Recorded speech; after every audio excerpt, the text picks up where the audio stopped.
I hope that the memory of Dale will eventually, maybe not now, but eventually, bring a smile to your face more than a tear to your eye. A hero, father, and friend. That's how fallen Colerain Township Officer Dale Woods is being remembered tonight. Officer Woods was hit by a vehicle while working at the scene of a January 4th crash. He died a few days later at the hospital. Yeah, but not without one last life-saving action. He donated his organs, as we've reported. And we have team coverage now at 5 o'clock. Well, Tamika Artist and Hillary Lake, that is, will have more on the tributes and memories to Officer Woods. But first, we begin with 9 on Your Side's Kristen Hartman. She walks us through today's events. Kristen. Hi guys, I was at the Cintas Center today. Cities, townships, and counties all over the state and even outside of Ohio came to pay their respects. Most did not know Officer Dale Woods, but they didn't have to understand and really take to heart his sacrifice in the line of duty.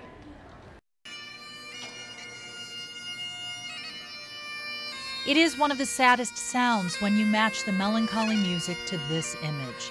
Pallbearers brought Officer Dale Woods' casket into the Cintas Center as people gathered for the final goodbye to the longtime member of the Colerain Police Department. We want to thank you for being here today,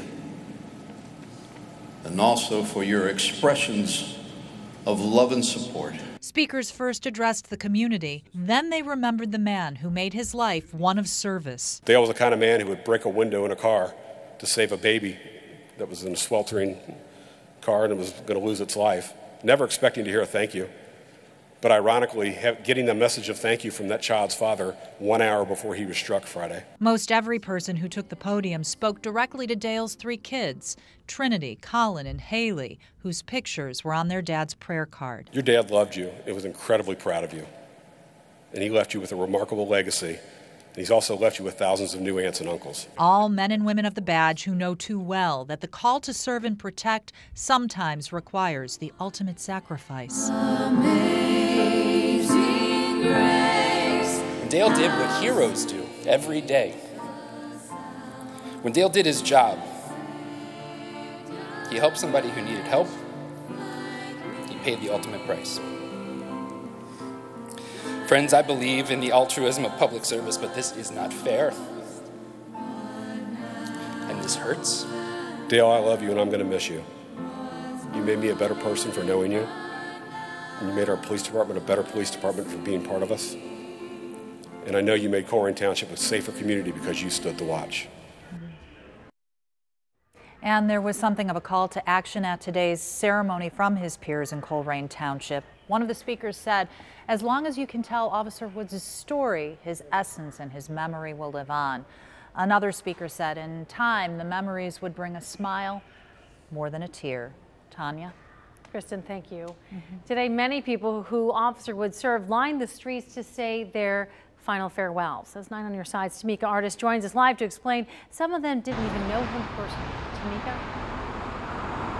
Yeah, Officer Woods meant a lot to so many people. In fact, we're standing right now along the procession route about a mile away from the cemetery. And at one point, this entire street was lined with supporters. You know, today we've been hearing from members of the clergy and other officers, law enforcement officers. But today was also the last chance that people who were served by him, this community, got their chance to say goodbye. In the bitter cold, along streets lined with snow and ice. We have friends that are officers of the law. We just want to show our love. Dozens paused for a moment for one final farewell to Officer Dale Woods. I'm just stopping at a job up the street, so I seen it going on. I thought I'd stop real quick. John Parnell lives in Fairfield. While he didn't know Woods personally, he wanted to be here to show his support. He gave his life for us. He was out protecting us, and you know, my family's in law enforcement and fire department, so just paying respects. Amanda Lundy from St. Bernard brought 4-year-old son Tyler to witness the emotional procession back to Spring Grove Cemetery. I think it's important to teach our youth to respect the law, know it's safe to go to a police officer, and let them know that police are, you know, the good guys. And today, these everyday citizens bid farewell to one of the good guys, a cop's cop who lived and died with honor.